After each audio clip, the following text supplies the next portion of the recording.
Hey everybody, hey Ravens fans. This is was this week 11? I think we're coming to, and the Ravens are playing the Dallas Cowboys in Dallas, Texas. Well, not technically Dallas, Texas, but they're playing in the Cowboys' home stadium. Big game for both teams. This is a point where the Cowboys want to continue the streak, go 9-1, and this is a statement game for the Ravens, I believe, considering where they came from. Losing four straight games and going on a bye week, then winning the next two against the Browns and the Pittsburgh Steelers. So for the Ravens, it's a big statement game. I do not feel the pressure is on them though. I think when we look at this team, we still look at the flaws and issues and the things that it has to do and to get better, especially on offense. We've seen what the defense and the special teams have been able to do all season, but it's the offense is still sputtering along. We did see, I think, towards the end of that Browns game last week, that they looked like they started to get into a rhythm. They got into what worked. They did ran some more no huddle offense. They got the ball to Perryman, got the ball to Steve Smith or Mike Wallace. So they spread the ball around. The running backs got involved. I believe they had like 157 yards total between Terrence West and Kenneth Dixon. So I think you're definitely going to see Dixon a lot more in this game, most definitely. But to get to the game, like I said, big game for, I think, just for the weekend. It looked like on the schedule that it wasn't going to be that big, especially considering for Cowboys fans, the beginning of the year when Tony Romo got hurt, a lot of people thought, oh, this is going to be, this is going to be that kind of game. This is going to be, average teams against each other. And then the Ravens going into this season thought, oh yeah, we're definitely going to beat the Cowboys. But right now, the Cowboys are very scary. Ezekiel Elliott and Dak Prescott have to be the most exciting rookie tandem I've ever seen play football together. So they're doing something that's unprecedented. You haven't seen that before, I don't think, where two rookies have been getting it done. Maybe you say Alfred Morris and RG3, but definitely not to the extent that Dak Prescott and Ezekiel Elliott have done it. So there's a lot of stuff going into this game. I'm going to get to the injuries and stuff first before I get into the rest of that stuff. So right now, the Baltimore Ravens have they look like they were going into this game pretty healthy, but then some things popped up during the week. So it looks like Dumerville, it looked like he was going to be ready to go, it seemed like, this weekend, but now I think some issues popped up again with his foot. So now he's listed as doubtful. He was listed as questionable earlier in the week, but now he's listed as doubtful going into Sunday's game, which probably means they're going to probably just keep him out. They haven't played with him since week 5, I believe, since before the bye week. So they've been able to get by without him. The defense is still ranked number 2 in the league, so I think they've been able to be successful without Dumerville. I said this is also probably spells the end of his career.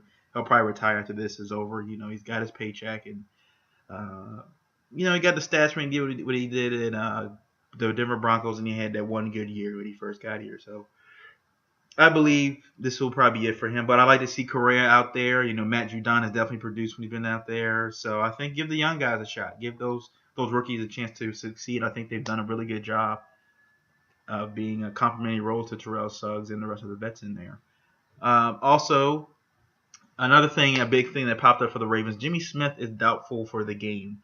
Now, they're saying he's a game-time decision. He didn't play. He didn't practice Wednesday or Thursday because his back started tightening up on him. But he was limited in practice on Friday. So that is a good sign, but he's going to be a game-day decision. If he's not able to play in that game, that's going to be a real damper, I think, on the Ravens and their confidence on defense going into that game, mainly because Jimmy Smith and Tavion Young have been stalwarts on the outside, blocking down guys like Antonio Brown against the Pittsburgh Steelers. They've done a good job for the most part against other teams. So when Tavion Young's been able to get out there, he's been using a nickel formation for the first few weeks, and then Sharice Wright got hurt. But in the last couple weeks, Tavion Young and Jimmy Smith have been a dynamic tandem there as the 1 and 2 backs, cornerbacks. If Jimmy Smith is not available to play, I mean Sharice Wright's going to have to play. You know what that means, Raven fans.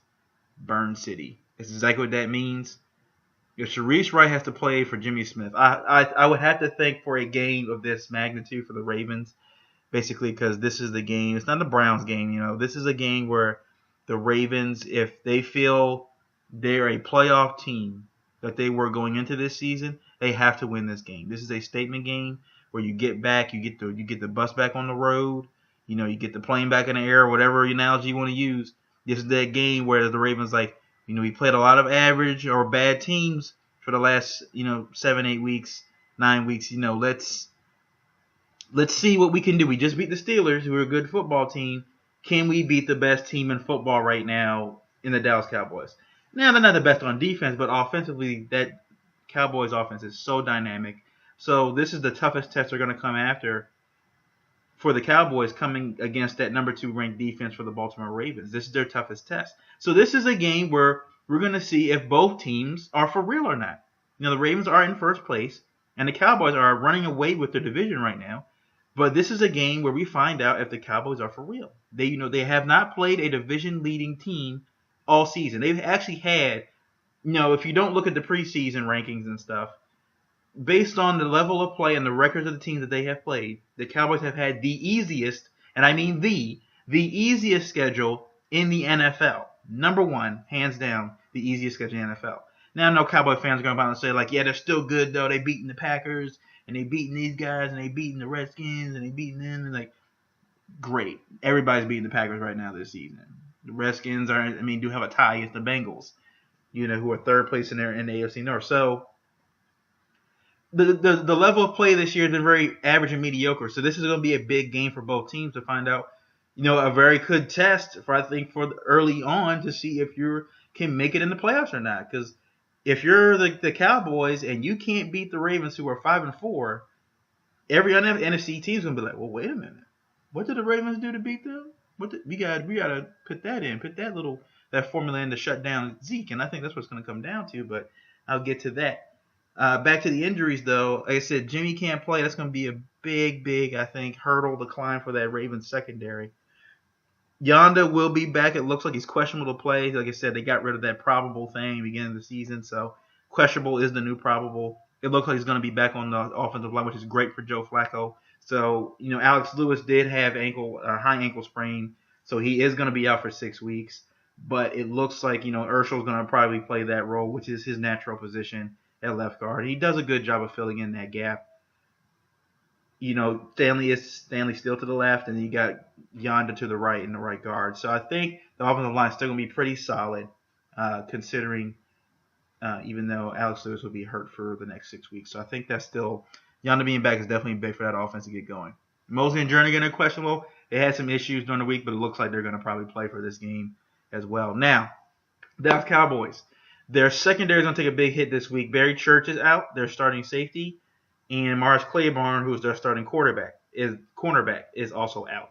So they're going to have to put the backups in there. Now, the Cowboys' defense is not the greatest in the league. They are fairly good against the run. They are fairly good at stopping the run, but they're not good at the pass. But on the flip side of that, the Ravens are actually ranked on the bottom end of the passing attack in the league. They don't really get a lot of yardage in the passing game. The Ravens do. They did in the last 2 games, but if you look for the last 9 games of the season, the Ravens haven't really produced a lot of passing yards, trying to rely on Joe Flacco. And we've seen time and time again, if you try to put the ball in Joe's hands more than 35 times a game, mistakes are going to happen. And, he starts throwing off his back foot and all this other stuff. He starts making mistakes. And, this is a game where I know it's going to be difficult to run the football for the Baltimore Ravens, but it's going to be essential that they keep running the football. They're going to probably have instances in this game where they're going to be 3 and outs. There are going to be times when they're not going to get 2 yards, 3 yards. They're not even going to get they're not going to get those. And, there's maybe they'll get a yard and a half. There are going to be times where they're going to feel like, man, we just need to throw the ball 50 times this game, but they have to keep the ball on the field on their side because they have to use Harbaugh has to use the same mindset that they had whenever they played the Colts and Peyton Manning was there, and when they played the New England Patriots. Your best offense can be your best defense.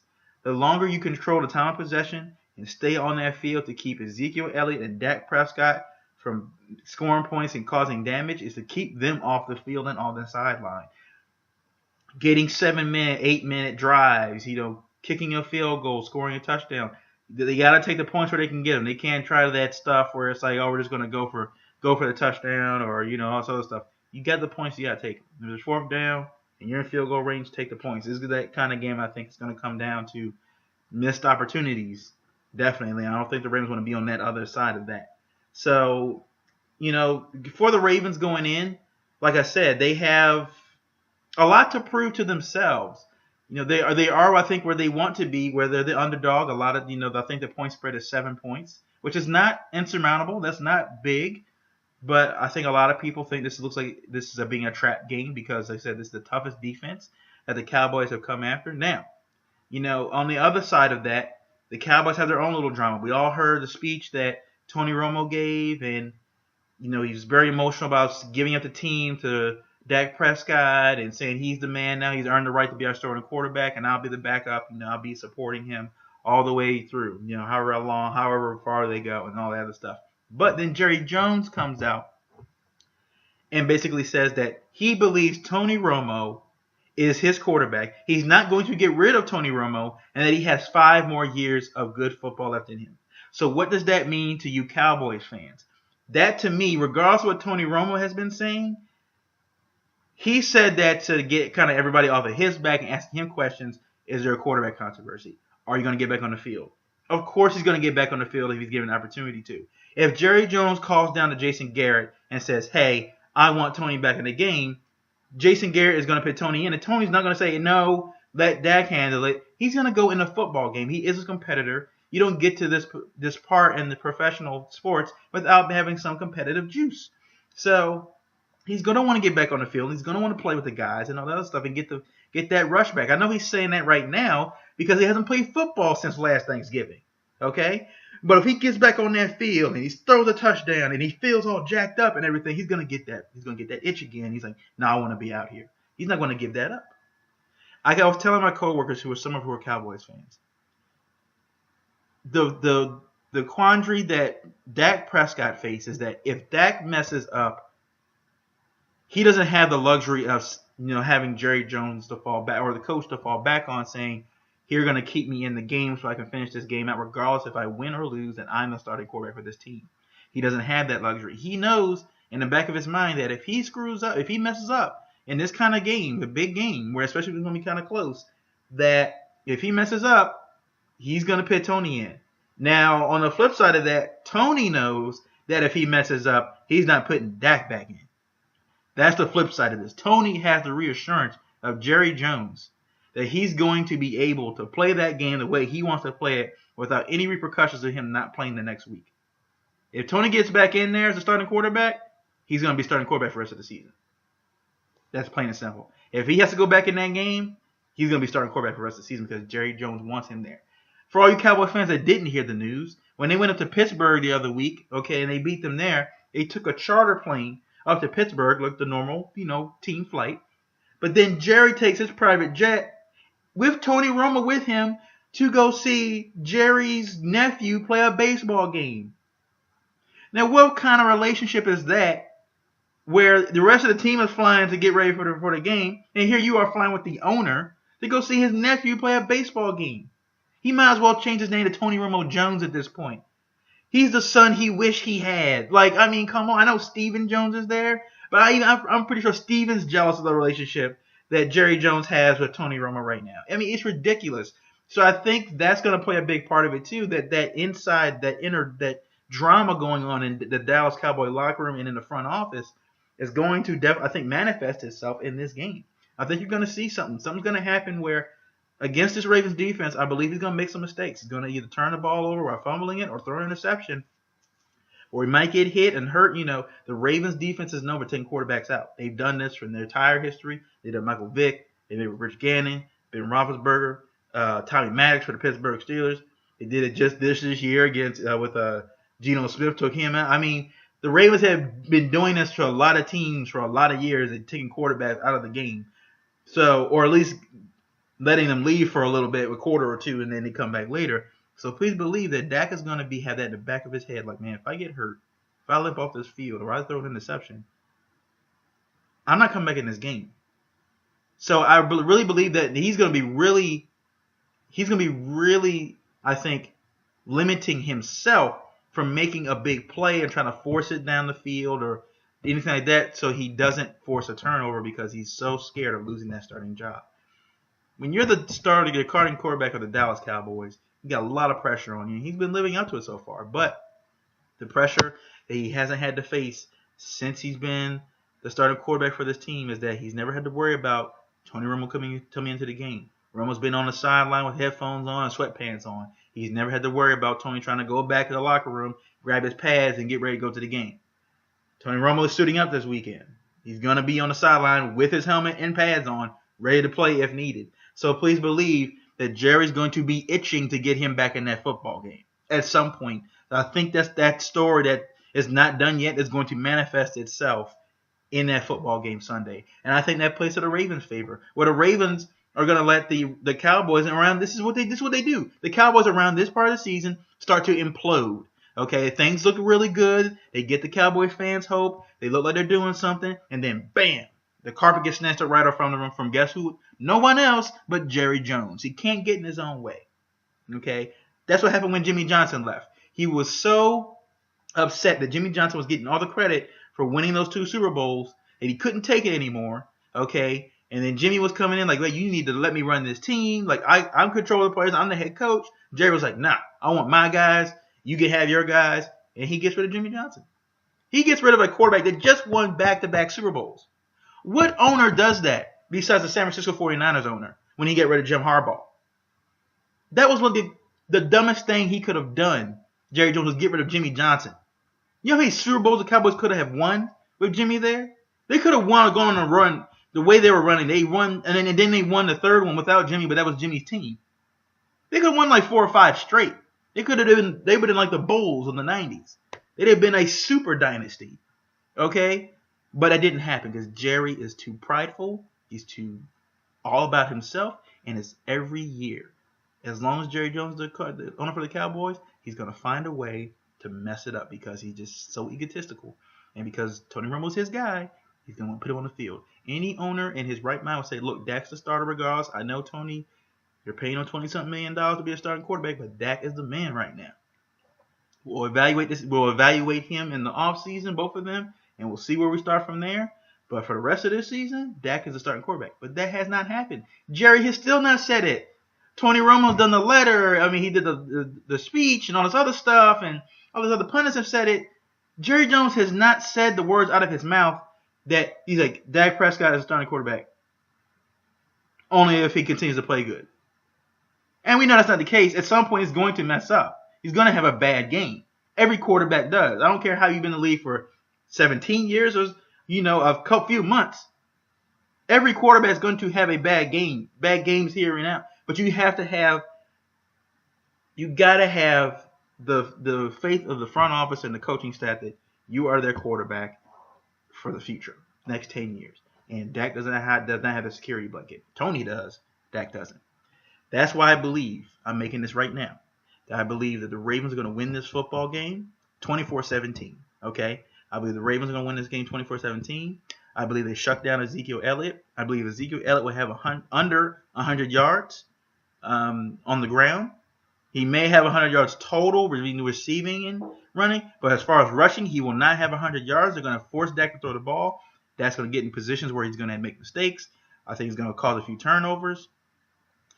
I believe that the Ravens' offense is going to feast on the fact that their secondary for the Cowboys is weak right now, with Claiborne being out and Churchill out, and they had that good game against the Browns. I do believe you're going to see Perriman. You're going to see definitely Mike Wallace is getting into a groove with him. Steve Smith back on the field. Pitta. I think that they have enough weapons to get this thing done. You got to realize that the Cowboys, they have Jason Witten, is on his way to retiring. But you got Ezekiel Elliott and Dez Bryant. If you can if Dez Bryant hasn't been getting a lot of catches since Dak Prescott has been quarterback. He's not getting a lot of passes thrown his way. It's going to Cole Beasley and Jason Witten. Okay, Cole Beasley and Jason Witten have been, I think, since Dak had been in there, have gotten like over 40 targets apiece since Dak's been in there. Dez Bryant, I know he's been hurt, but he only has like 22. Terrence Westland, and then Terrence Williams only had 25. So he doesn't like throwing to his outside guys, so he's leaving it in the middle of the field. The Ravens linebackers have been playing really well. C.J. Mosley, Zach Orr have been playing really well. Coming Correa. And then you have those guys, the big boys on the line. They've been swatting that balls over that line, forcing turnovers. So I definitely think that this Ravens team is going to shock the world Sunday, and they're going to beat the Cowboys 24-17. You heard it here, folks. 24-17. Ravens beat the Cowboys. Cowboy fans are gonna be crying tears in their sleep, and then everybody else is gonna happen. And I mean, it just works out perfectly because when the Ravens beat the Cowboys on Sunday, 24-17, guess who they have next? The Cowboys got to play the Redskins on Thanksgiving Day that next Thursday on a short week. Okay, and then the Redskins will beat the Cowboys in Dallas. That will begin the spiral effect, the whatever you want to call it, the spiral down effect for the Cowboys for the rest of the season. And I do believe they'll make the playoffs because the NFC East is just that weak. But they'll be exposed and they'll get into the playoffs. And I guarantee you this is going to happen. I can't wait for it to happen. Tony Romo is going to be the starting quarterback for the Cowboys when they're in the wild card or divisional playoffs. It's not going to be Dak Prescott because if Tony is healthy, he doesn't get hurt for the rest of the season. Jerry's going to want his boy to try to win a Super Bowl. Plain and simple. He's going to want his boy to try to win a Super Bowl, so he's going to put Tony in there. And that's going to rile up everyone. But that's my little spiel for right now. Like I said, it's going to be a tough game. It's going to be a tight game early on, but I think it's going to open up towards the end of the game. Depending, especially if the Ravens can run the ball better. It's got to get the ball to Dixon and West. You got to run the football this game. Time of possession is critical for this team. Getting Mike Wallace and Steve Smith the ball is crucial for the Ravens this game. You got to get those guys' attitudes going. Those guys are the attitude guys, it seems like, on offense. You see how animated they get. You see the speed Mike Wallace has. Steve Smith can make plays. He's 37, 38 years old. But his man is making plays like he's 21. You got to get those guys the ball. Got to get them the ball whatever way you can, whether it's, screen plays or whatever, bubble screens, whatever, something. You got to do something to get the ball in their hands this game. I think Perriman's going to have a good game because a lot of people are going to be expecting anything from him. So I think he's going to have a good game. This is a game where Flacco's going to have to get back into the groove. He's been taking a lot of criticism from me, especially in Ravens Nation and the rest of the pundits, that he hasn't been playing well. And, he doesn't seem to be a quarterback that is passionate. Ray Lewis even said that he thought that Joe Flacco lacks passion for the game, that he just goes out there and just plays the game, and he has the physical attributes, but he doesn't have that passion that he had. So I think Ray Lewis may have said it to get him fired up for this Sunday. Ray Lewis has a weird way of getting guys fired up, and I think he may get Flacco fired up for this game, saying that he doesn't have passion for this game. So I think you're going to see a Ravens team pumped up, ready to go, ready for the task at hand because they were listed as the underdog. And they have a lot to prove to everyone else in the league that, even they lost 4 straight before that bye week, they're a different team now. This is a different part of the season. Going to December and January. This is what time Ravens, shine. So that's my little spiel. And please comment below if you have any questions or concerns, or if you want to talk trash or whatever. And I will do I'll do a pregame thing, halftime thing, and a postgame thing. So hopefully Ravens win. I said, I'll repeat the score again. 24-17, Ravens win in Dallas. That's my little spiel. I will see you guys this Sunday. Go Ravens.